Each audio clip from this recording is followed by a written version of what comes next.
Ladies and gentlemen, welcome to FANMEN Beyond, where you can either pull it and stretch it, get it hard as a rock, it burns a little, or you can barely see it. I'm your host, DJ Gove. I'm Chris Davis. I didn't know where that was going. Fantastic Four reference. No, I get it. I get where you're at. I'm like, wow. I'm not used to that level of preparation. We usually just hit the button and go. I just kind of thought of that. If you think about it, they kind of do. That's the Fantastic Four. I don't know. Anyway, how you been? I don't want burning. No. I'm going through. I don't want anybody stretching it. Sometimes it gets cold. I guess the hard as a rock is like, okay. We'll go with that. And it grows a beard, I guess. So there you go. Yeah, there you go. There you go. I like having a beard. How have you been? I've been pretty well. How about yourself? Oh, not bad. Busy. Yeah, finally back from after a month of insane travel, I'm finally kind of settled. That's a good segue. Let's go ahead and, what do you call the travel segment again? Let's go ahead and get into Chris's trip. Chris's trip. Oh, the places we'll go. I don't know. Make up something. I had the graphic. Yeah. So, as anybody watching this knows, it's Comic-Con season. It is Comic-Con season.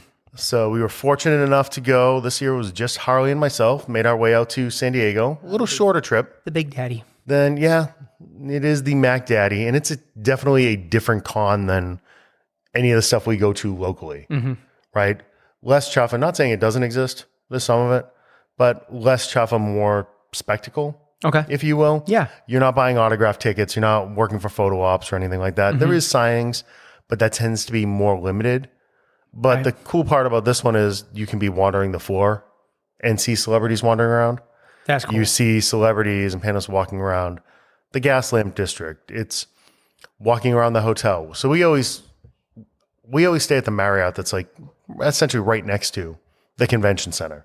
Right. And it becomes like a Where's Waldo thing for Harley to see who she can see each night, and she'll keep track of it night after night. First year was off the charts. It's McFarlane talking to J. Scott Campbell one night. It's bumping into Jim Lee at the elevators. It's one after another. The boss walking towards us in the hallway on the last night. She's like, oh, we didn't see anybody. Davis family. What's going on? It's silly stuff like that. And this year, as usual, did not disappoint. It's first night we're there. She bumps into David DeSmalchin, who's walking to the elevators. We're going. Didn't bug. It was more just hey, love your stuff. Quick little head nod. The gentleman was walking to the elevator with nobody chasing him. I don't like to bother the people anyways. I am not going to fuck with a man getting to his hotel room clean. Yeah. No. We just got a little smile. We're good to go there. Seeing people like Jock in the main room. I actually wrote down, there was a handful of people that she bumped in. And some of the ones that we're closer to, bumped into Mark Bernardin in the lobby and got to chit chat with him for 15 minutes before he took off to go do one of his things. And in a tradition unlike any other, and I have no idea how it happens every single year, we always see Kevin on his way out the door. Harley and I were literally waiting for DoorDash after his Hall H panel, and he's notorious. He just screws. Mm-hmm. He was down for 3 days. After his show on Saturday, after Babylon, he drove the 2 hours home just to sleep at home and go see his dogs before driving back to do 2 more panels. Well, that was on Friday. He had 2 more panels on Saturday. Just 5 hours of driving to be at the house for 7 hours. Yeah. Just leave the stuff in the house. I can understand that. Yeah. And just happened to be one of those things that we're sitting there waiting. She's going to fill a water bottle. And it's oh, look, Sasquatch is going by. You guys are magnets. It's just drive safe, Captain. He's one of those I don't want to bother because especially there. Yeah. He made a funny comment. He's one of the few places I can walk around. Yeah. I'm not that famous here. It doesn't take off the jacket and I can move freely. Yeah. So, no, it was a cool experience. Different this year where you didn't have as many of the large panels. Let's put it this way. Marvel you didn't stuff have some of the marquee things, but the marquee people didn't really have anything to sell. Yeah. So you backfilled that with really cool. Disney had a massive presence. They had 2 panels the boss did. They had the Predator panel. Mm-hmm. He hosted that. He hosted or moderated the Tron Ares panel. Oh, yeah. That looked cool. Which was insane. Oh, you went to that? To the point, no, we couldn't. They didn't even give us, I was working angles trying to, how do I not stand outside for half the day just to go see this? They didn't even give Kevin and his team, as the moderator of the panel, any passes to get in. They had it locked down to that point.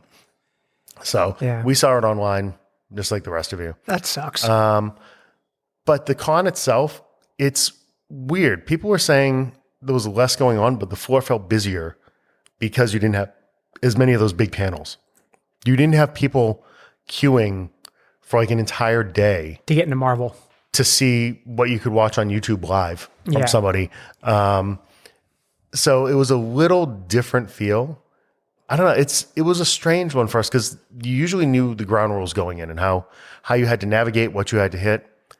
We didn't have preview night this year, which is where we did a lot of our Made Hay last year. We go in on Thursday morning, and Harley and I are notorious for, there's nothing that special that I'm getting up at 6 a.m. to go wait in line to run to the con floor, right? If I can't pull a favor, it's not happening. So we're wandering around, just kind of casing the place out, getting the lay of the land. And she's able to just walk into the Loungefly line. We knew some of the people that were running the lines from the previous year. And it's like, is that open? Yeah, go ahead and get in line. Last year, she had to circle for hours. Yeah. Funko was still, there was a lot of people circling. Funko's in deep shit, man. But there was nothing there was nothing compelling there. Funko is basically being propped up right now by Loungefly and Mondo. Interestingly enough, the Mondo booth, they did it smart this year where if you wanted, the only thing you really needed a ticket for was the posters. If you wanted a print, then you had to get a wristband or whatever, go in line, and then come back at a different time. Yeah. The albums, the figures, you could walk into the booth and buy those. Because the problem with Mondo this year is, and I'm getting a little bit collectible talk. Yeah, no, at least in my opinion, Mondo, because even like on the website, you could have bought, I could go on like Saturday and still buy the stuff. Yeah. They repeated characters. So like for D23, not too long ago, they did a D23 animated Rogue figure. Yep. And they're $260, right? And then this year they did Savage Rogue. Now Savage Rogue is awesome. It's everyone's favorite version of Rogue, obviously. But you're repeating characters. They did another Deadpool. Like you're doing the same stuff, just different costumes. The Savage Rogue, like put it this way. J. Scott Campbell has essentially a month of covers coming out. He just posted. He didn't exhibit this year. No booth. Didn't bother showing up. And he had a massive presence last year. Sold out of stuff in like a day. He just skipped it. It's weird. And one thing, like, we were talking on the side about it, and I do understand the rant is that, as an attendee of San Diego Comic-Con, obviously, like, no matter what, you're flying out there and whatever, you're paying for hotels, you're paying for flights. Yeah. And then on top of that, if you're an attendee, like a normal average Joe, you're paying this massive ticket price to get into this thing. The tickets aren't crazy. The hard part is getting tickets. Yes. It's kind of like getting into Stanford. So including the sweat equity and all that stuff, right? Yeah. And the problem, like you said, is that you have people who are vendors who pay for tables. So their entire trip is a tax write-off, right? Because it's all a business expense. And what's happening is they get on the floor an hour early, and they just go and clear out all the wristbands for all the exclusive stuff, and now all of a sudden they're vending in at their table for 3 times the price. You don't see, they're very good at cracking it down if they're trying to vend there. They're trying to put it on eBay. It's on eBay or whatever. It's the interesting thing I'm seeing, out of all the exclusives that were there, the silliest one, and it's something that I ended up trying to get and just could not get, the only one that I see that's going for insane dollars, like everything else is starting to retreat in price already. Like very quickly. It's, if you want an exclusive, just don't buy it during the weekend of the con. Oh, no, you always wait until a week or so. People don't want to hold on to it. They did a vinyl single for Tron Ares. It is this gorgeous triangular shaped red vinyl, 9 Inch Nails logo on it. They did 9 Inch Nails merch at the Tron Ares booth. You could not get this album. They only did 2,500 of them. They're probably selling for like $35. And good luck finding one for under $2. You'll see some on eBay that are just working their way up there because there's still 3 days left. That's a crack. That kind of thing. That was the one thing everybody wanted. To the point, like, we have friends that were on the con floor. I have a friend that was in there early because they were running a booth who attempted to go and get me a ticket before the con opened each day and was unable to. Just had no chance. Yeah. So if you were somebody that was going into the con, even if you were waiting at 6 a.m. to get in line and you're the first one that's going to be out on that floor, there's a chance that you weren't getting that. Yeah, it was just kind of fucked up. Like, and it's the same thing, like, because you're obviously nice enough to say, like, if you buzz by something, they have it, you grab it for me. So, like, they released the last figures ever created for the Real Ghosts cartoon were the Ecto Glows. They were glow in the dark. And a set of them, vintage, goes for like thousands of dollars because there's not many of them. It's almost like last issue of a comic run where a character dies or something. You can't find it. They did a reprint of them, con only, which is fucking stupid, right? Even though they're selling the car on the website. It's like, well, what good's the car if I can't get the fucking guys? Yeah. Gone. They're on eBay for like $60 markup, which is stupid too, because like you buy it, you put it on eBay for $60 markup, you have to ship it, you have to put free shipping on it, and then you pay your eBay fees. You're like, you're making $20. Was it worth it for everyone to fuck up everyone else's day for $20? Yeah. It just drives me nuts. And the Beast Boy figure too, I still got. That was at a different booth. Can't get your hands on it. They had piles of the Beast Boy figure. The problem at UCC was it was an exclusive draw.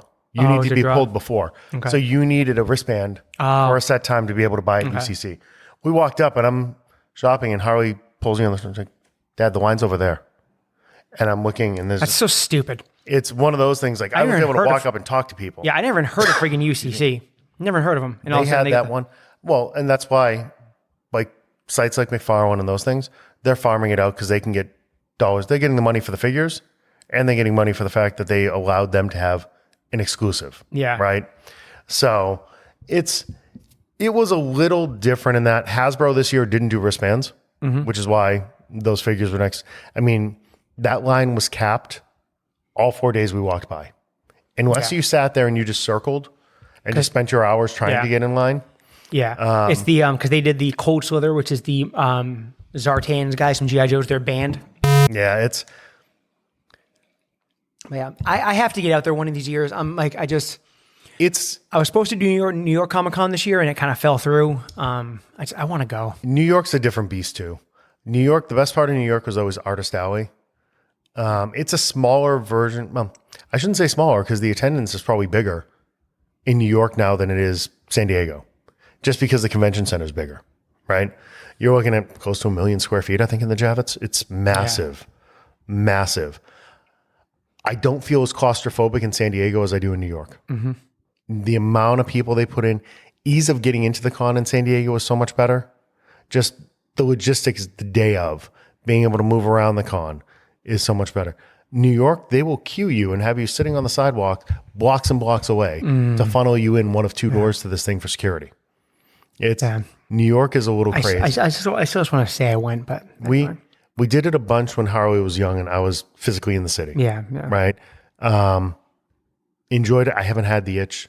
Like I actually said I was giving up New York 2 or 3 years before I did. Yeah. And they sucked me back in a couple times with Star Wars. Like, they brought, Carrie was there 1 year. Yeah. And it's like, I'm fucking done. I got way, Mark Hamill's coming. His last US con appearance or however they promoted it that time. And I think he did more after, but maybe his last East Coast con appearance, I think. He did something like that because he was on a panel at San Diego this week. Like he randomly showed up at one. So no, it was You see George Lucas walk around by chance? George popped in just for that 1 hour panel. And that was one of those ones too. That one you had to wait for. Although the line, it was interesting. He was the only panel in Hall H on Sunday. Yeah. And there was all these talking to friends of ours. Oh my God, they're gonna march him in with stormtroopers from the back, and it's like the Emperor just walks showing on. up. He doesn't give a shit. They had 2 blow up lightsabers. Yeah. It's like it didn't mean anything. I saw him once he was at Disney with his wife. I don't know if he had the kids with him, but he basically had like the hallway where I think it's the hallway where the 3 bedrooms are. Yeah. Kind of over there. And it was all blocked off. There's security guard there and stuff like that. And I saw him in the hallway. And it just, like, I'm obviously like, you know me, I'm kind of, I get excited, but you know the guys I just like to go see thank you to. Not bug them, ask them to sign nothing, take a picture, just go up and say thank you. I just like to do that. Like, but yeah, I don't know. I say I got to go one year. It'd be cool. Yeah, no, it's definitely worth it. There were highlights. I mean, biggest thing for us is at this point going out and seeing friends and people you know. Yeah, it's going, more like a social trip. Shout out to Chelsea and Claire and I miss all of them. I need to. It was more exciting. Like Kevin / Jay did 3 offsite shows. So you have something to do away from the con that you can kind of take a break from next year. The stupidity. I'm going to try for next year. We'll go. Maybe if you get press passes one of these years, you'll be able to get into activation. Activations are stupid. I mean, if we get enough. So if people would like and subscribe and share and tell their friends and all that. Yeah, throw a fake internet points so DJ can go see Comic Con. it's one of those things. It's definitely a checkbox. Yeah, It's just what you got to go out and check. I want to do it. I man. want the friggin' juice Dude, to do it's it. like 72 the mileage is catching up with me on all this shit. So. 72 to 76 degrees. Never gets below 60. I know. Chris is going to move to San Diego and leave me behind. And I'm very sad about it. Every time. I'm already preparing emotionally. Harley's like, why don't we live here? Like, explain to me why you're dumb. And she's just going to pick any California college that lets her in, basically. She's got her target list. Yeah, I'm sure. She has a list. Yeah, I figured. She has the really hard ones. She has one that she knows she could probably just sign her name and get into. And check the box saying you're Eskimo. That's no one will know. That's when I'm gonna shout out the boss and say, hey, can you keep an eye on her? If shit goes south, can she call you because I'm far away? Yeah, no shit. Yeah. That's funny. Kevin Smith's your emergency contact. It's fucking hilarious. Oh, I'd use Harley too. That's okay. Well, one thing about San Diego Comic-Con is I think this is the second year in a row now where Marvel has had a movie release during San Diego Comic-Con. It is. We actually went to Deadpool Wolverine last year. Yeah, last year. And this year, and we're going to do the breakdown for Fantastic Four. You know what's interesting? So last year, Marvel did a big panel. They actually showed the movie in Hall H with Jackman, with Reynolds. Yes. Like you had a bunch of people there. People were flocking away from the con to go see the movie. This year, not so much. Yeah, talked to people in line and everything. And the movie did decent bank. So it did. I mean, it didn't do as good as Superman. It did 200 and change, 212. Didn't do as good as Superman. Superman, by the way, for all you people pissing and moaning on the internet who won't see this. Here we go. It's already outgrossed Man of Steel's entire theatrical run, which was twice as long. Just want to put that out there. So. As long as you don't. Oh, that was the, I was supposed to buy something. As long as you don't account for inflation. If you adjust for what ticket prices cost and everything, it's still behind in pure ticket sales, but there's no way you can look at that movie and not think it's a success. No, I know everyone I know who has gone to see it, has liked it. Even people who are aren't into we're so that last Superman was kind of okay. They're like, it was exceptional. I've heard exceptional multiple times, which is kind of cool, right? So we're big on that. But anyway, so Fantastic Four came out. Not the most well-known Marvel property, right? I don't think. No, and for me, it is. It's one of the holy grail Marvel properties, but Disney essentially took it off the board intentionally. They did when they were in the pissing match with Fox. Yeah, so pre-merger, or pre-purchase, I should say. Yeah. So, I think the first book I ever read on the Marvel side was Fantastic Four, right? Oh, most definitely. There was a lot of Fantastic Four books. Spider-Man, the what ifs with the Fantastic Four, Spider-Man joining when She-Hulk became part of the team. Yep. That was kind of in that vein. Right around Secret that Wars. Early 90s Fantastic Four. What if Silver Surfer had the Infinity Gauntlet and whatever. I was a big what if fan. One of my favorite issues, my favorite covers was there was this Fantastic Four cover and it's all fucking dazzled out and shit. And Sue's got this big fucking gun and the vest and everything. I love that. It's all bedazzled. Yeah. And little shout out. We're going to get into specifics. You're talking about covers. Mm-hmm. God bless them in the opening little montage before you get to the splash. You essentially see a live action version of Fantastic Four #1. Yeah, and we'll get into that. So let's start with that's hierarchy. So movie was not nearly as bad as I thought it was going to be. No, I wouldn't use bad to say. No, not at all. But there is, and I'll get into it once we get nitty gritty. There is. I have a major beef with the movie that kicks the score down on it overall. Okay. And it's just the frustration level with this movie is off the charts. Okay. For certain things. So let's get into it. So, let's dive in. So first off, it starts off, you don't get your typical Marvel crawl. You get a cool 50s one. Very much so in the look and feel of what's about to come. So let's get this out of the way now because we're talking about it's the overall the stylization of this movie, the early 60s, late 50s sci-fi kind of thing. Because it is an alternate Earth. This does not take place where all the other Marvel movies take place.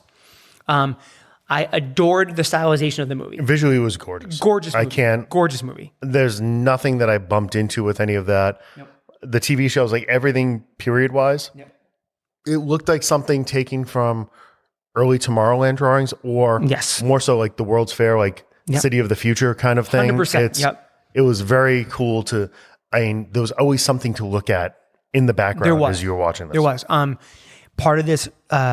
one thing that I adored, part of this stylized sci-fi setting was Herbie the Robot. I always loved Herbie, and he was such a bright shining star in this movie. I adored that character. I like the little cutesy things anyway. I like Herbie, but I don't want anybody that was a big fan of this thing coming back and bitching about the dog anymore. Because Herbie was basically the dog. Oh, 100%. He was their Crypto. He was 100%. 100%. Granted, Crypto would kick the shit out of him, but nonetheless. Is that because Herbie's run off a cassette tape? That was awesome. When he switches to fucking programming. It's just a big fucking... That's it. No, it was just... And part of it's I'm a computer guy, and part of it's I read the book, and I like old movies, and it was cute. It was cute. And it was different, I guess, more than anything. It's like, oh, thank God, something different. Well, you think. had a robot you that think. they were actually interacting with. Yes. Not so much Mr. Fantastic. You have a couple things there. Yeah. But like when making Ben's spaghetti cooking sauce and with shit. him. And he's like babysitting the kid and everything. And It was his adorable. little nook on the ship with like the cutout foam and shit. Yeah. He was like an extra member of the team. Exactly. Another part of the style of the movie, the Fantastic Four costumes, the little amount they wear them were excellent. That's spot on. Spot on. No notes. They nailed those. Yep. Very much so. This movie, one thing that a lot of these movies don't do, I mean, granted, back when he was alive, you had all the Stan cameos. But this movie, I think, takes the comic book roots a little more seriously. There's a ton of Stan and more so Jack Kirby nods in this movie. There was a ton of Kirby nods. To the point where almost there's a scene where there's two guys drawing books, and it's like, it's Jack Kirby. Like, it's supposed to be Jack Kirby. But right down to the quote at the end of the movie. Exactly. It all ties back to Kirby. It does. Which is crazy because a lot of people don't give... Like, there's a lot of, like, in some, especially with some of the really older fans, like, there's a lot of, like, it was Kirby, it was Stan kind of tug stuff. And a lot of people say, like, Stan Lee was a dickhead and it was all Jack Kirby. That is what it is. We'll probably piss off a lot of people here. Stan was the marketing arm. Yeah. He wrote a bunch of characters, but a lot of the Marvel stuff was stolen from other places, too. And he just kind of spinned it. 100%. He wrote about New York, which is what he knew, but a lot of the character development came from Kirby. Yeah. 100%. To the point where Kirby went to DC after and did the same thing. The design of the Thing in this movie has the big Kirby brow, big Kirby eyebrows, the bigger rocks. It doesn't look like a chunk of rubber. Yeah, like the Chickless costume. It's a CG character. It's better. It's a CG character. It's not Chickless in a costume. It's not a practical effect. I referenced it already. I love the fact that they made it that he still grows a beard. It's just a rock beard at this point. And honestly, like at first I was like, why does he have a beard? And then it looked amazing. It made sense with the story. They actually made, there's a reason why he had a beard. It looked pretty fucking dope. It looked amazing. It looked dope. Like I like Old Man Thing. I do like Old Man Thing. And that happens. He's rocking a DJ beard, for God's sake. He does. Well, and I guess, and I have, obviously, like I said, I read it when I was a kid. No one reads the fucking books now. Like I haven't read a Fantastic Four book since like the early 2000s, but I guess they actually did a thing where they did end up saying that the Thing's immortal because when he's not rock, he only ages when he's not rock. So like there's, whatever, but there's 1,000 years in the future. So few times where he's actually not rock. 1,000 years in the future, he's still alive and he's got the big, like never ending story guy kind of beard. So it was kind of cool, right? We talked about the Stan and Jack nods. That's kind of where all I have on the stylization. Is there anything else you ran into that you liked? No, I like the entire look and feel of it. The Baxter building was spot on. And the fact that Sue's essentially running the United Nations. Yeah. What they call it the Future Foundation, which is what they did in the books. It's interesting. It ties in that these four people would essentially be controlling everything. Yeah. After only being on the scene for 4 years. Yeah, and it's weird because on the Earth they're on, it seems like they're the only heroes. Which, God bless, the Earth is Kirby's birthday. Yes. So again, very much, someone was a very big Kirby fan when they wrote this out. Yeah. Either that or Stan's people pissed someone off or something, because this is really like... Stan's not there anymore. No, they don't have to. No, they don't have to kiss the ass. They don't have to, and they really didn't. When you go back and look at all those Marvel movies, and this is just a slight segue. They were bone throws. They were just throwing the titles on there. Civil War wasn't the Civil War that we read. Yeah. Right? You had some grains of it, but it wasn't, as long as they kept putting Stan in their movies, Stan was happy. Yeah. You had the elder statesman there, right? So, no, it's... Like I said, they do a little montage in the beginning where kind of like trying to catch people up, right? Because they don't do a true origins, which I respect. So shout out to that. I was actually very pleased, and I thought they did it in a really clever way, where they just took that first 4 or 5 minutes before you see the title card, and you know everything you need to know about these characters to be able to dive in. I mean, they're not deep. It's your classic 60s comic sci-fi explosion kind of fucking thing. I mean, right up through, that's when you see the cover shot from 1. Like, you see all those Went to battles. space, You already know got about powers. Mole Man. Yeah. Exactly. They did it as more of like a newsreel. Yeah. It was perfect. You brought up twice now. Was it Gigantus? Giganto or Gigantus, whatever it is? Is that what it's called? Yeah. I recognize it, but the cover they do the cover for FF1, and it's gorgeous. It's absolutely gorgeous. FF1 is the first appearance of the Mole Man. Which and you see Paul right Hauser's away. Paul Walter Hauser. Yeah. Is the Mole Man. Probably like that. She's like, oh, Cobra Kai. Yep. I like the way they did Mole Man in this one. Yeah. It's a little different. They retrofit him a bit for their needs for the story, but it was fine. It ties in. All the bad guys always liked Sue. She was the person that Exactly. She was the conduit to try to Yeah. So it's I mean, to me, this is really a Sue Storm movie more than a Fantastic Four movie. And shout out to Vanessa Kirby. I thought she crushed. She's did dope. So She's good. killer, and she's so good. It actually pisses me off about something else. That's When we start going down the hill. So yeah. I won't step on it. So that's like the end of so I enjoyed the movie. It looked gorgeous. For sure. Now we can start to get pissy. Okay. I got a lot. Last thing before you start getting pissy. Okay. Shout out. I think they cast the movie incredibly well. I don't have a problem with any of the 4 characters. I do. You want to start with the Please start. So obviously Vanessa Kirby kills it. We liked her. I can't remember the kid who played Eddie in Stranger Things as Human Torch. I did enjoy him. I heard he plays that punk Torch character pretty well. No, he does. And I heard you heard some rumblings that Johnny wasn't going to be as like. I know he wasn't going to be like Chris Evans, Johnny Storm, because it was like an earlier rendition, before like you could get girl crazy in a book. But like, right, exactly. You got the hint that he's still hotshot Johnny Storm. Yeah, he's like teen idol kind exactly. of. Yeah. He doesn't have like fighter planes and shit like that because they didn't exist in that. You know what I mean? Like exactly. It's not a thing. It fit well. It worked he's out more well. of like a model.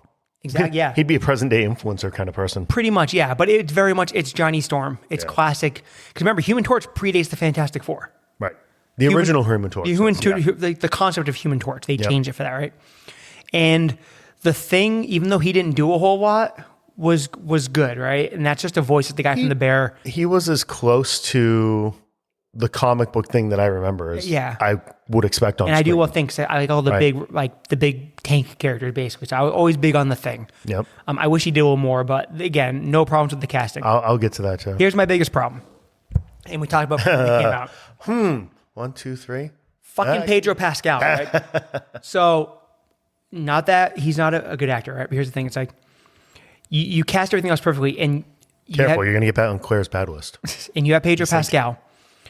I think we're at, and it happens. You've mentioned it before. I think we're at a point where we've oversaturated the Pedro Pascal stuff in the IP based projects, and stuff that's not IP based. Fine, was it the one he did with Nicolas Cage? I mean, he's a great actor, right? But you're at the point now where he's done Game of Thrones. He's done Joel and Last of Us.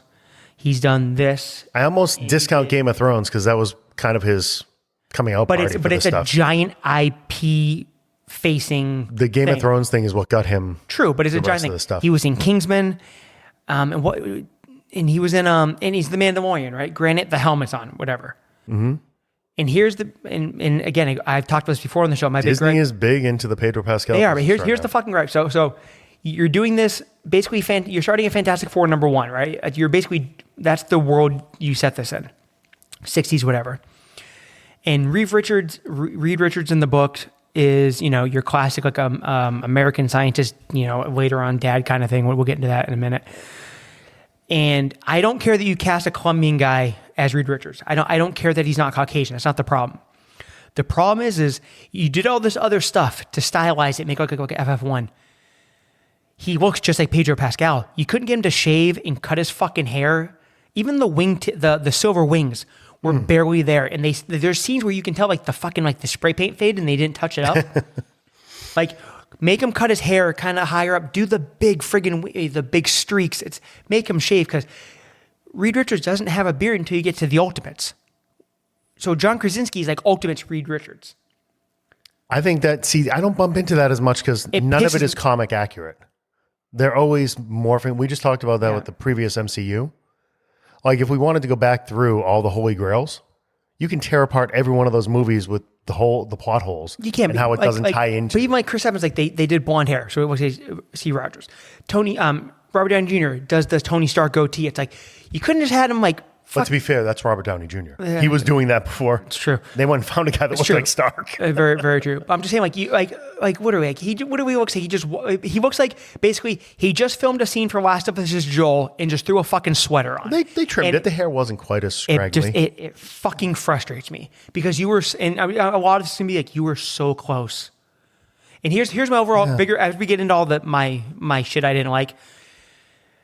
You could have made 3 or 4 little tweaks in this movie, and you possibly could have had the greatest comic book movie we've ever seen. Maybe put some fucking action into it. Maybe there's a couple exactly, and I liked it a lot. I just kept sitting there saying, but you had the bones were there to be the best, at least the best Marvel movie they've ever made.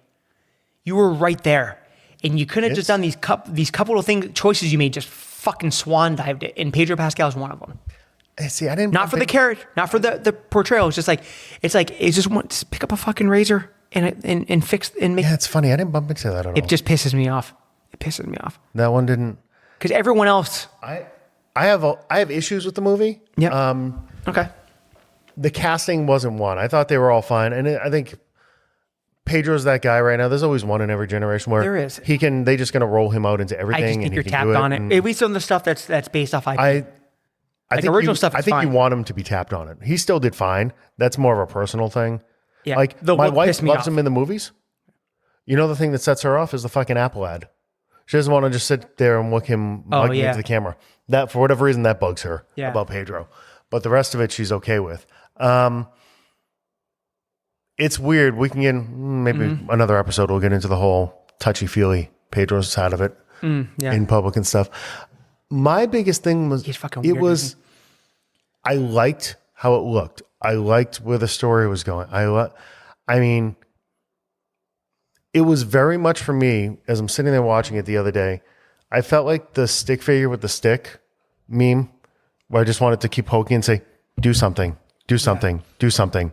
And I kept expecting more. The Galactus scene, so let's think about, this is your penultimate fight scene, right? Yeah.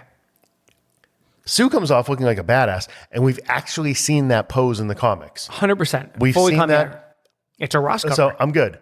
I like that. I mean, I know the pose, the whole thing. I've seen it. Ross did a cover. Hughes did a cover. The whole thing. The rest of them didn't really do shit. No, you barely. I mean, Johnny Storm flame. I don't think Johnny Storm. So the whole movie, right?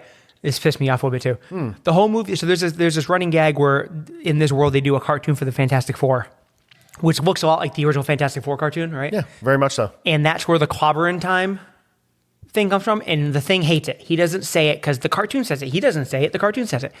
And Johnny keeps poking the fucking bear for him to say Clobberin Time. What time is it? But not one fucking time did Johnny Storm flame on. No. Fucking never. Infuriating. Infuriating. Let's pause for a second, though. Do you think any superpowers need to be vocally triggered? Like he can't just think and turn the flames on? No, but it's as a comic book fan, you're waiting for your Avengers Assemble, that kind of. I think this is your disconnect from the comic book fan. If they want to make any money, they have to separate from the 100,000 people that are still buying comic books. If he says it in the movie, then you can start making flame on notebooks and flame on T-shirts and shit like that.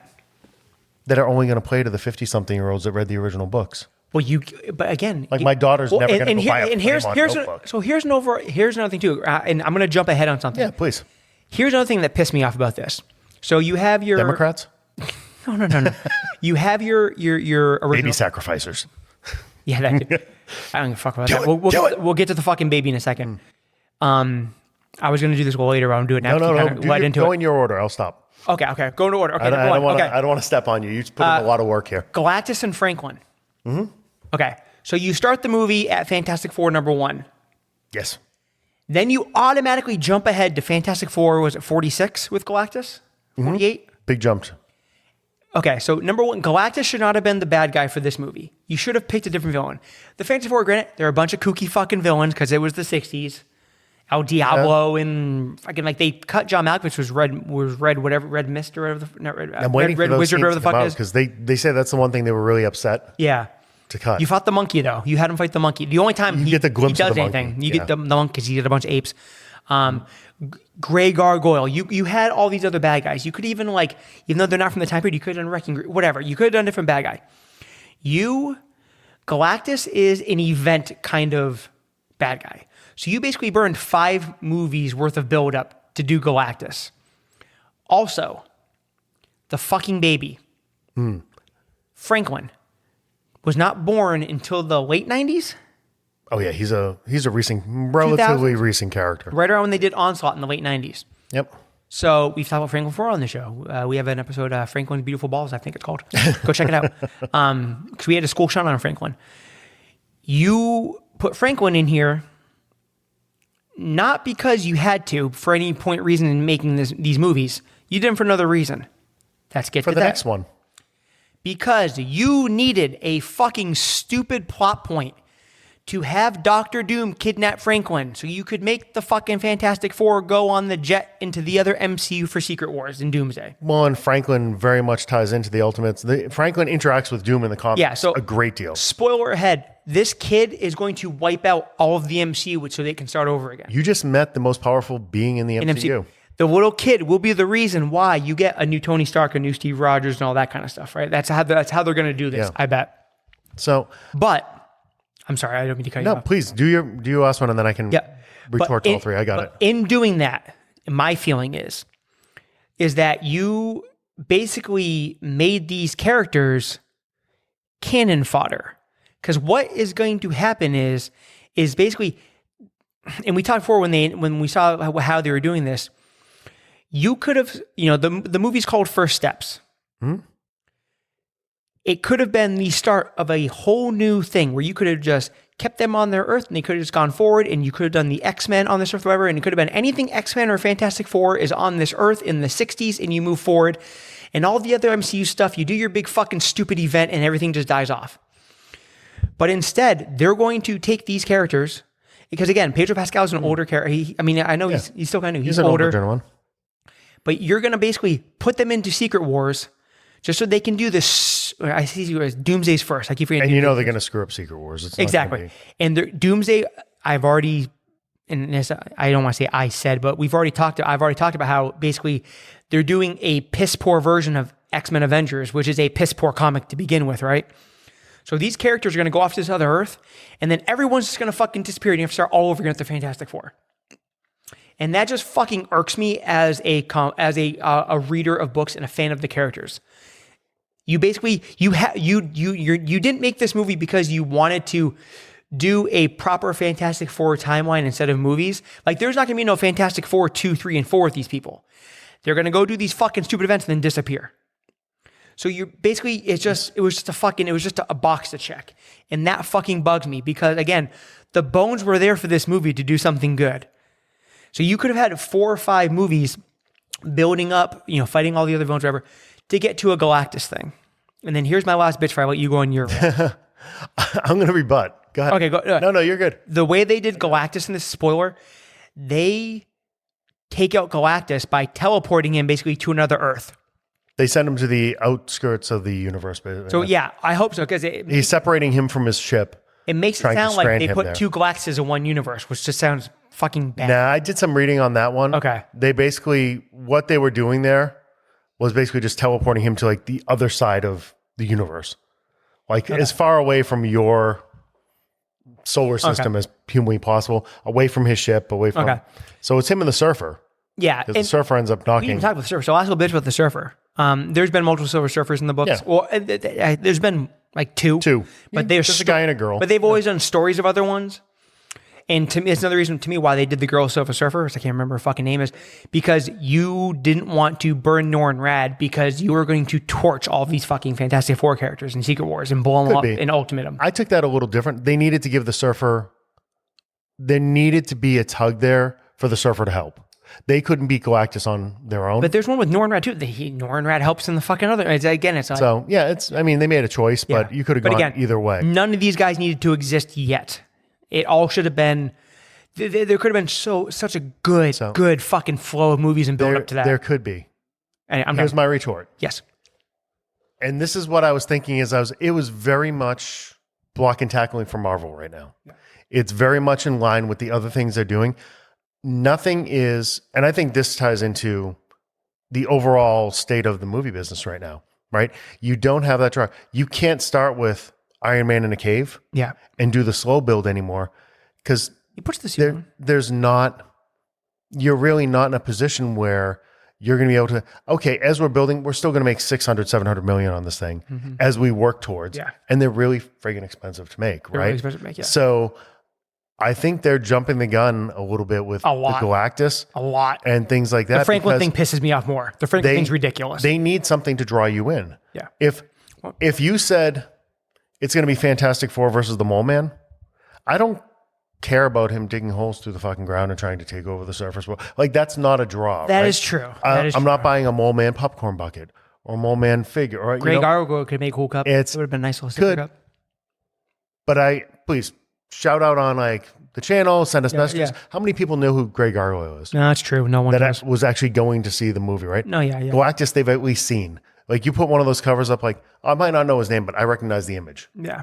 And in typical Marvel fashion, it's a big bad from the sky. Yeah. That's all that. And that's not, he looked fucking gorgeous. He looked amazing. He looked fucking amazing. It looked amazing. And this isn't me shitting on Marvel. That's how the stories were written. Yeah. Oh, yeah. Unless you were doing Spider-Man or Daredevil, like Daredevil Kingpin is your ground level. Luke Cage is your ground level. Yeah. You know, your defenders. The rest of it is, If you would put maybe a little more, and I know they did it in the Alba one, right? If you've done a little more origins, getting used to the powers, then you had like, I keep going back to like, if you did like the Wrecking Crew, then you could have had a whole bunch of cool like one-on-one fights, and it would have like upped the action a bit more, maybe a little more palatable. But like, I don't know. Could have. You gotta, and this is where Disney, I think, did themselves a disservice. And we've talked about this in previous episodes.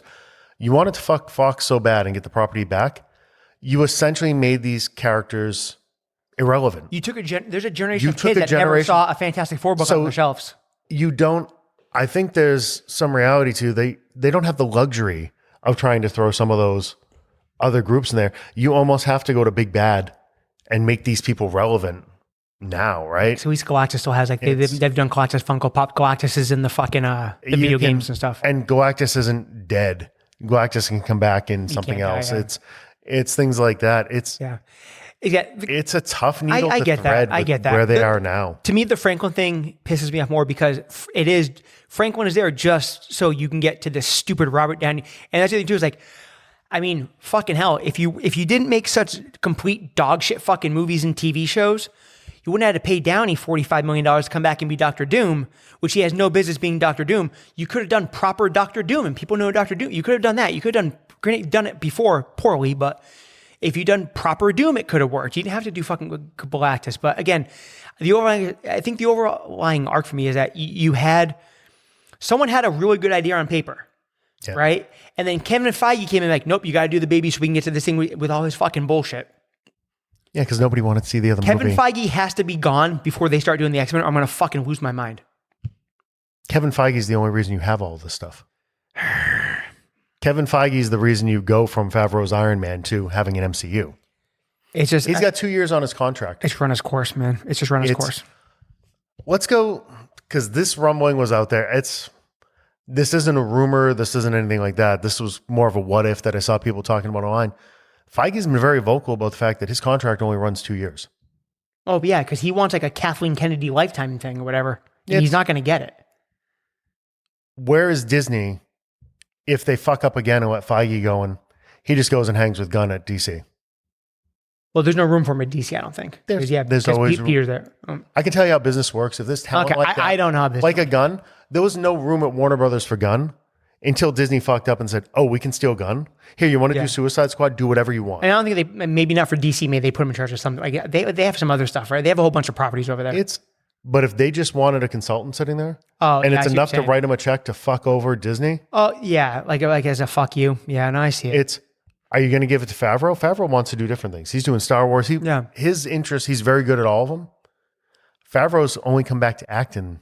No, I mean, I think maybe. I mean, You're gonna go back I don't know who the next I don't know who the next like. Let me tell you, you're not bringing back Singer. No. Oh no. He's not coming back. I'm not saying like I don't know who like your next like unknown like waiting in the wings kind of person is. I don't know who that decides that he doesn't want to go to DC. He just decides he doesn't want to do anything because he's fucking rich as all hell. I know. It's just go to the house with his kids and you're gonna do this stupid fucking doom. So I'm already calling it like I have zero amp up for these next two fucking Marvel movies, right? I just know they're gonna be a clusterfuck. You got way too many characters. You got characters that shouldn't be there. Like in Secret Wars, I don't give a fuck what M'Baku's doing in Secret Wars. He shouldn't fucking be there, right? Like all this kind of shit. I keep saying his name because I like saying M'Baku. It's nothing against Winston Duke. He's dope as shit, right? It's just, you should have just ultimated this thing fucking forever ago and recast the guys. Like, you shouldn't even got to like this fucking second run of Disney Plus shows. After Thanos was gone, you should have just ultimated the fucking thing and started over again. And now, like, you're just doing like we talk about, like everything's been dog shit. I blame. Thank God for Superman.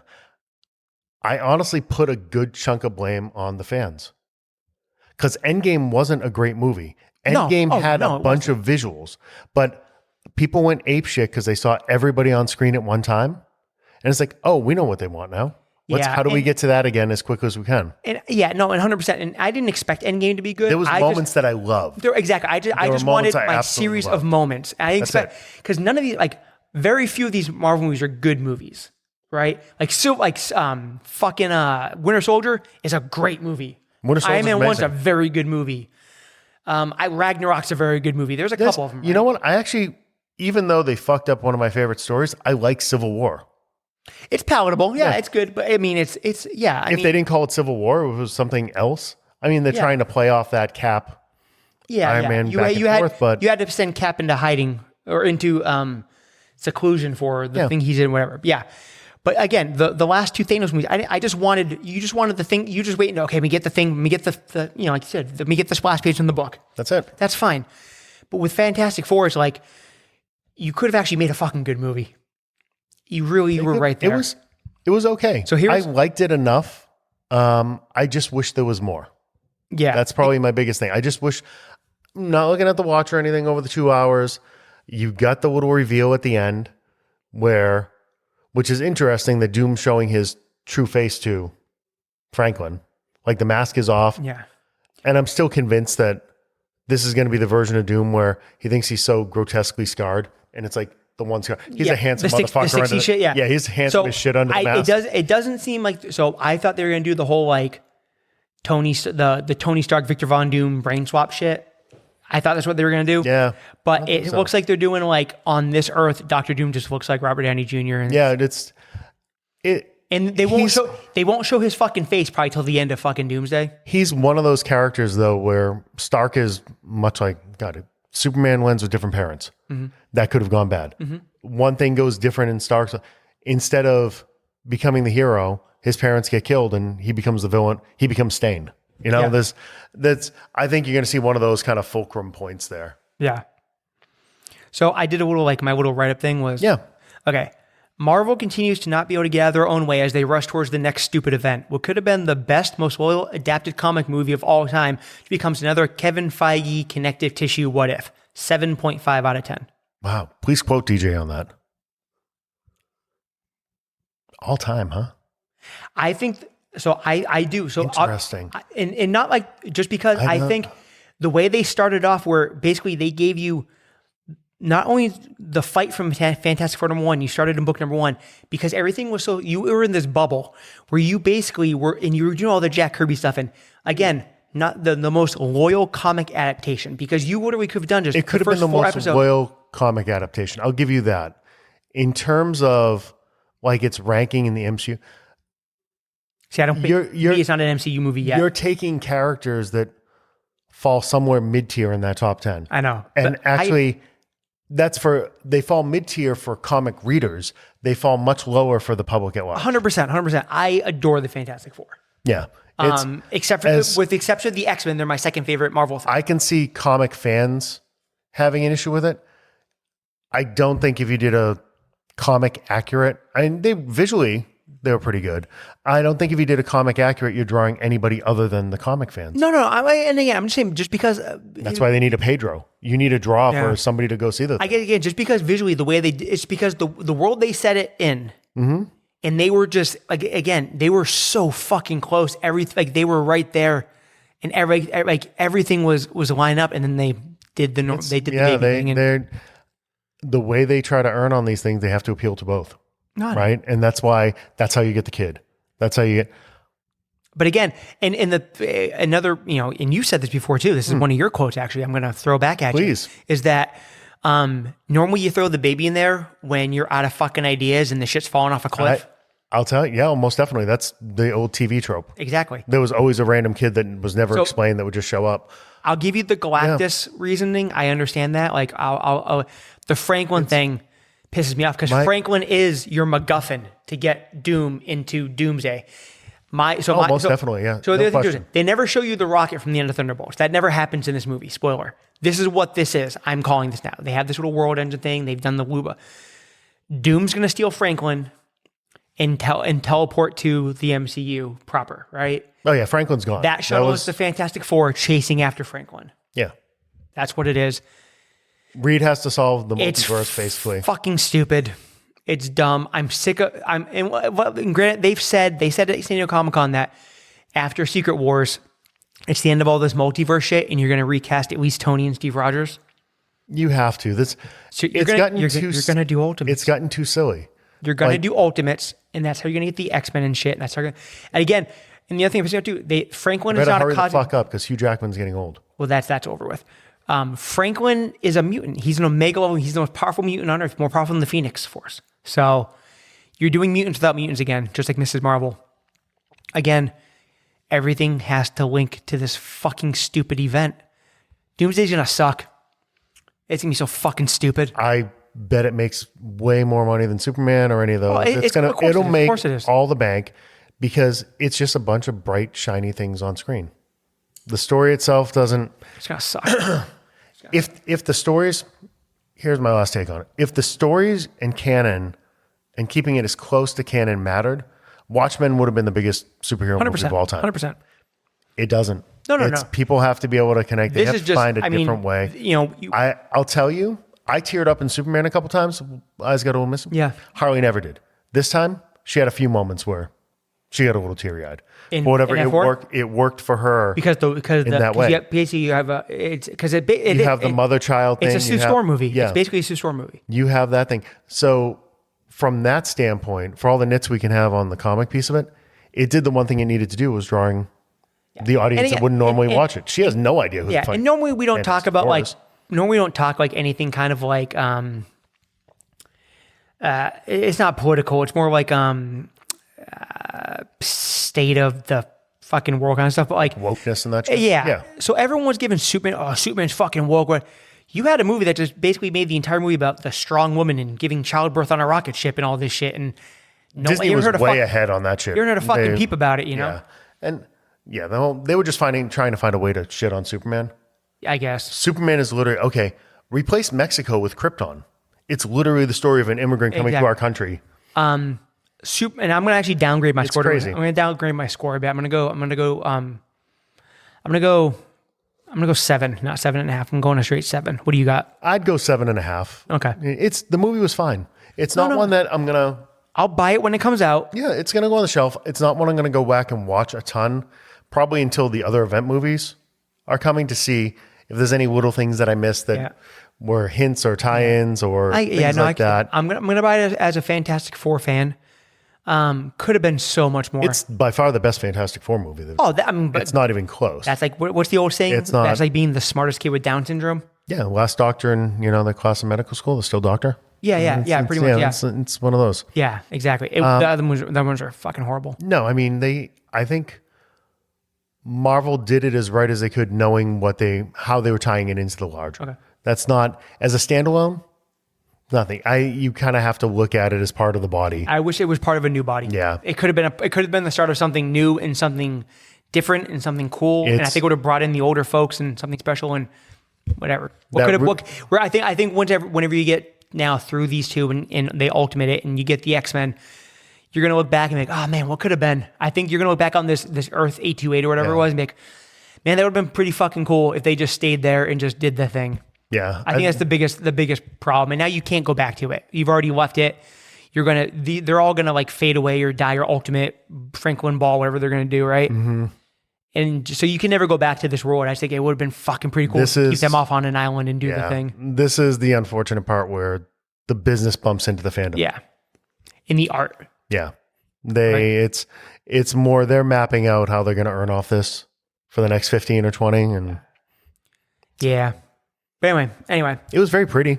I like looking at it. It was very pretty. Very much so.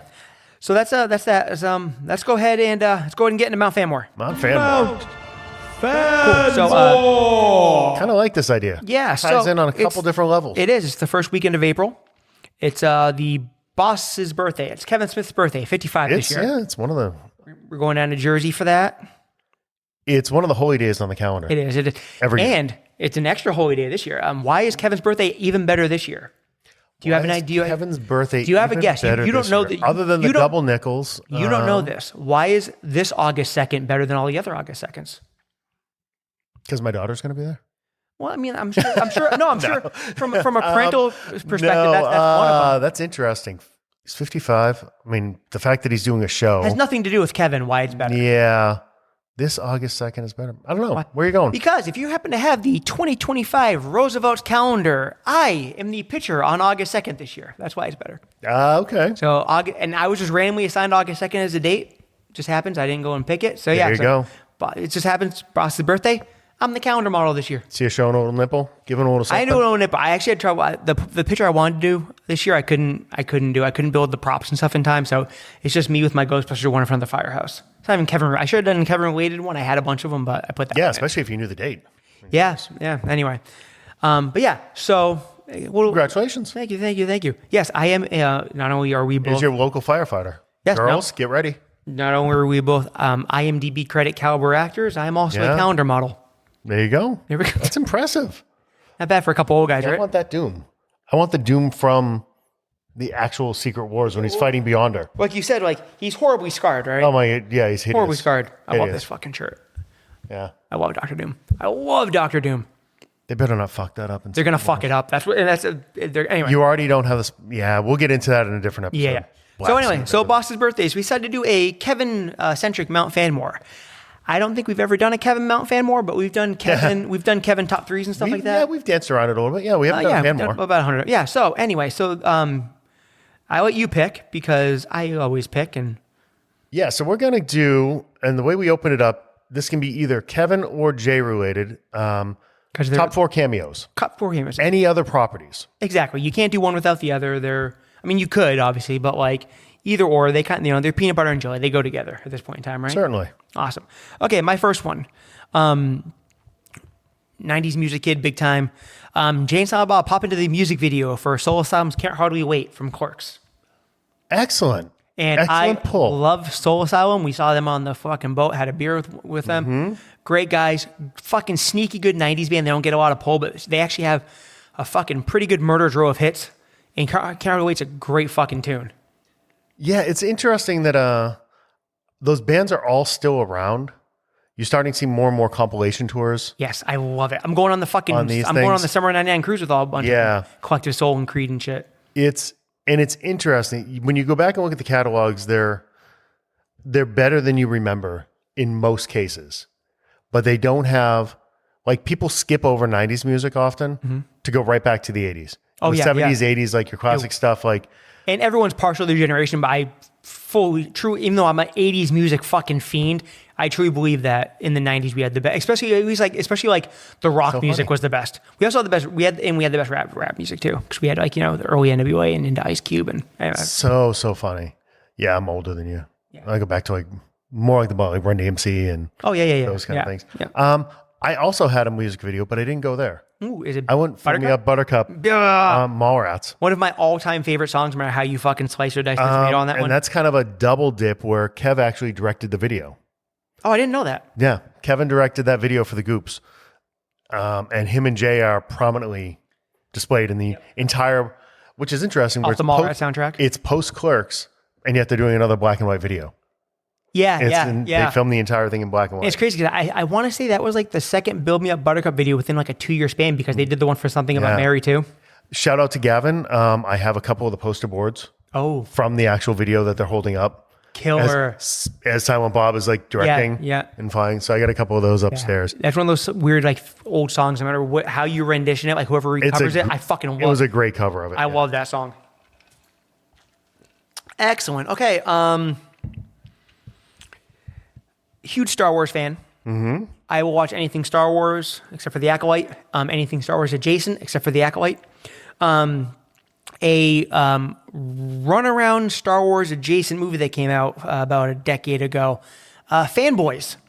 Okay. You get a Jay and Silent Bob cameo in Fanboys. That's a good pull. And I thought you were going somewhere else there. No, good cameo. Good cameo. I thought you were going to actually go canon. Oh, Stormtrooper? Yeah. Nah, because you don't see him. I don't count it. And to this day, I'm still not exactly sure. Like I knew at which point, one time, which one it was, but yeah. Can't actually remember what there is there. I think my next one, I'm going to go with the Jay and Silent Bob cameo in The Flash. Oh, okay. Which tied the Flash TV show, which ties in directly. Kevin directed how many episodes of that? 9, I think. He was up there a bunch. I have to count the t-shirts in the closet. And one of them, they literally have Kevin and Jay as dock workers. Yes. At a museum, I believe it is. Yeah, something like that. Yeah.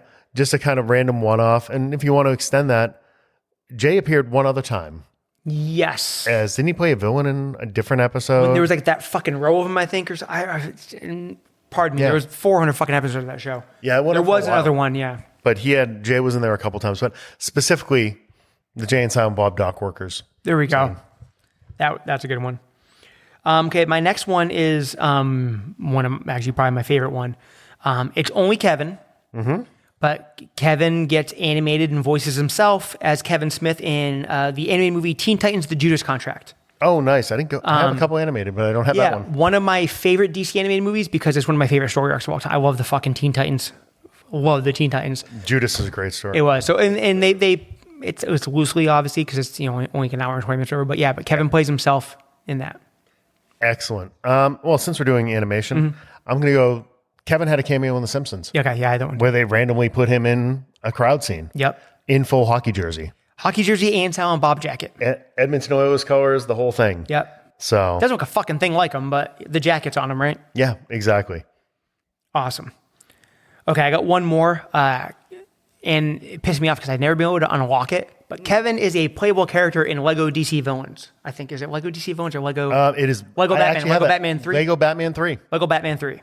He is. There's a code out there you can get. Oh, there's there? Okay, ironically enough, I had forgotten about that until this weekend, and it popped up again. I think it may have come up in the Muse show or something like that, and went back and bought it again. I'm actually playing it now. Oh, I have the hard copy. Was that PS3 or was that PS4? Oh God, Batman 3. That could have been. I think it was PS3 and 4. You can get it for 4. I actually downloaded it for Xbox One.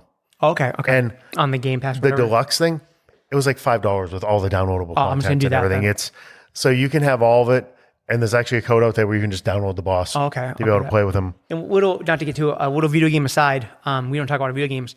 Finally, I pre-ordered this thing like a year ago. It showed up. One of my all-time favorite game series, my Legacy of Kain Soul Reaver 1 and 2 remaster for PS5 just showed up yesterday. Nice. I cannot wait. I got to get through this work thing and find some time. I'm going to rip that fucking game to shreds. I'm so excited. You know what? Since we're talking about games, maybe we'll just throw them both on there. You also have the Call of Duty. Yeah. Jay and Bob. It's very cool. It's a cool visual. Kevin doesn't look like Kevin, and I give 2 flying fucks about Call of Duty. Yeah. That's kind of my... Little aside, and this was one of the highlights of Comic-Con weekend for me.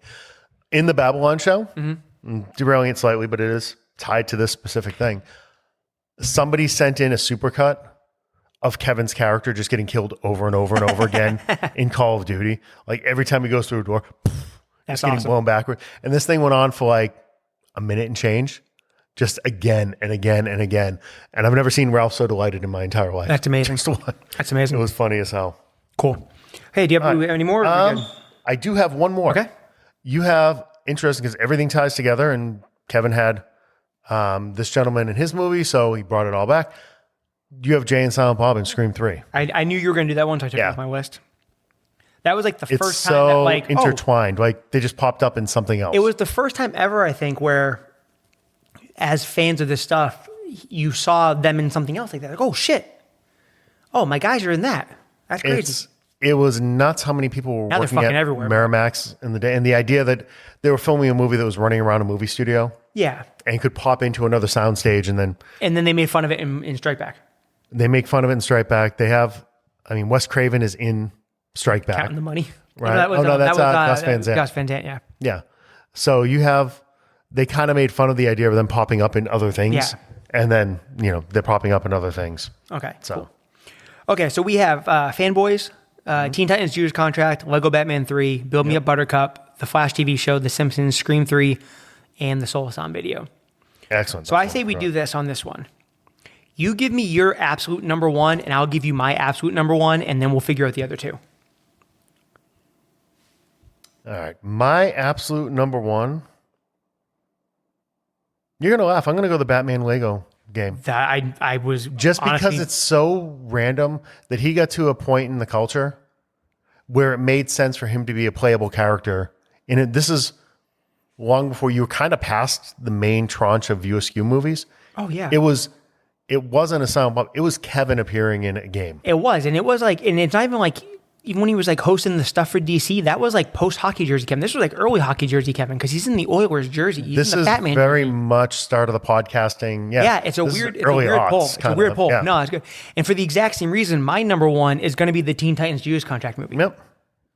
And again, good now for we that. have, and we don't have to continue this trend, but right now we have two different mediums. We have video game and we have cartoon Kevin. Yeah, so I was going to, honestly, I'm going to kill off The Simpsons Yep. just because we already have one animated. That's cool. Yeah. And I understand like The Simpsons. it's a quick shot. I understand The Simpsons is a big deal, right? I think he's done it twice now. He's been there twice. I think so. I get it's a big deal. But anyone who's anyone has been on The Simpsons. Yeah, they make it a point to bring I think all those fucking people Marty in. Jannetty was on episode of The Simpsons. Like Steve Sachs. Yeah, there's been a lot of people. Yeah. A lot of people in there. But again, good for him for getting there. I mean, I wasn't ever in the fucking Simpsons, so what do I know, right? Yeah. Okay, so we got the two music videos, right? Mm-hmm. Soul Asylum and The Goops. We have Lego Batman's already on the list, and then we have the Flash TV show and Scream 3 and Fanboys. And Fanboys. So I think you're picking one of the two music videos. If we're going to keep with generally just one from each kind of medium. Yeah, no, we can do that. Yeah, that's cool. So we each picked a music video.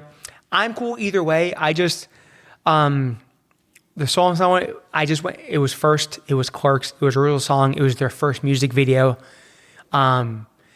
I hadn't seen Clerks at the time, so the video came on, and I didn't even realize what was going on yet. I would have to go back and find it. I can't even remember him being in there. It was always like a black and white video, and they just did like throwbacks to like I think Quick Stop and stuff like that. Yeah, because they were. super low budget. I mean, Soul Asylum was already a thing before Clerks. They had just popped. Yeah, they had just popped with like Black Gold and stuff like that. I had that album before I saw Clerks. Yep. So Fucking great album. Yeah. Great album. It's funny they never got much bigger than what they were there. It's like their height was Runaway Train, and that's like my least favorite song. That was it. Yeah, because it was radio play. Yeah, 100%. You get it on there. So there's that, or like I said, or I mean, either way you want to go, I'm cool with it. I would say I would lean Soul Asylum, but it's we're splitting. I could go either way. It's For me, Soul Asylum is such like Soul Asylum's kind of like part of like the View Askew DNA too, as he's continued to use the songs in the other movies. Granted, Yeah. he didn't end 3 with 1 for other reasons, but yeah, but I don't know if you do that. I don't necessarily equate the cameo to how it ties into the larger narrative. no, I'm just saying. It's more like something that they were cool. Not saying I'm arguing against Soul yeah, Asylum. yeah. I mean, the Goops Let's never not got invited process. onto the Screws. I'm just saying. The Goops didn't need the $8,000. Who the fuck are the Goops? It's like the Goops vanished. You're telling me like some of these bands, like Soul Asylum, you can get to pay your backyard for 15 grand. Yeah, They're at that kind of level. That's how we're getting more Stay in the Time this year. There you go. Yeah, I'm good either way there. Because Fill Me Up Buttercup, it's interesting. He basically directed a mini Jay and Silent Bob movie. Set to music. They're in it the entire time. Well, let me ask you this. In that case, do you want to just kibosh both videos and just put the Flash TV show on there? I think the Flash TV show, so just go Flash and Scream as opposed to, or... Yeah, I mean, because got two more slots. we can argue about Scream and Fanboys. It's going to be Scream. Yeah. Scream I would pick just because that was really the first time. Music videos are something completely separate and apart. That's the first time you saw these characters that were so ingrained in their own universe Yeah. pop up in somebody else's. You know what? I just realized, and this is kind of bugged me. I'm very surprised. I fully expect you to pick Die Hard. That's why I didn't put it on there. But it's not it's a cameo, but it's not him. I stuck to things that he played one of his characters or himself. Okay, I got you. Okay. That's kind of how I went. Okay, that's fair enough. So everything here was either Jay and Bob or Die Hard. I just expect anything that you could possibly tie to a Die Hard for you to tie to a Nah, Die Hard. you could have done that. You could have done Catch and Release. There's other things that he's acted in Yeah. and had roles. But that was, I mean, you could have done Daredevil. that's true, yeah, because he was the coroner. He was the coroner in Daredevil. Just the whole thing with Fanboys too is like with him like selling Jay's ass in the fucking bathroom at the gas station was so fucking funny. You could do Comic Book the movie.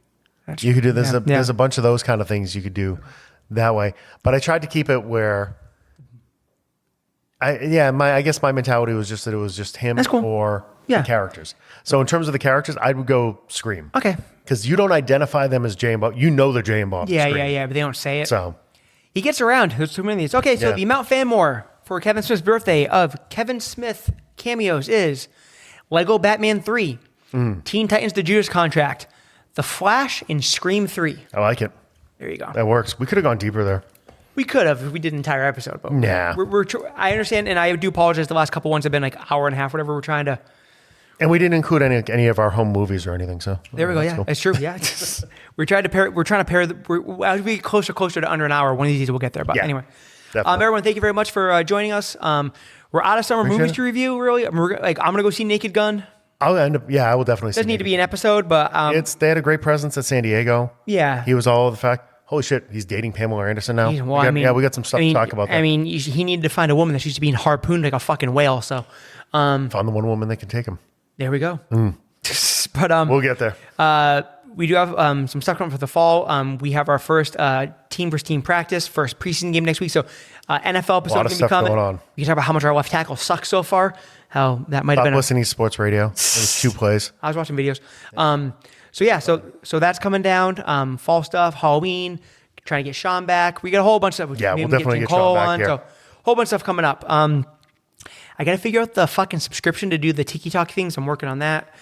New FANMEN website. He does the Tiki Talk. I know. New FANMEN website coming. All kinds of good stuff. So again, please like and subscribe, share, tell your friends, comment on the videos, please. For fuck's sake, we can get some fucking bump out of it. Whatever. Good, bad, I don't care. I don't care. Yeah, you're right. You can write how much you hate my shirts. I don't care. Whatever. Oh my god, I would love a whole string of just hate comments that we could read on the air. Bring it on. I like so to much be fun hated. to Awesome. Cool. Thank you very much, everyone. Have a good night. Later, kids.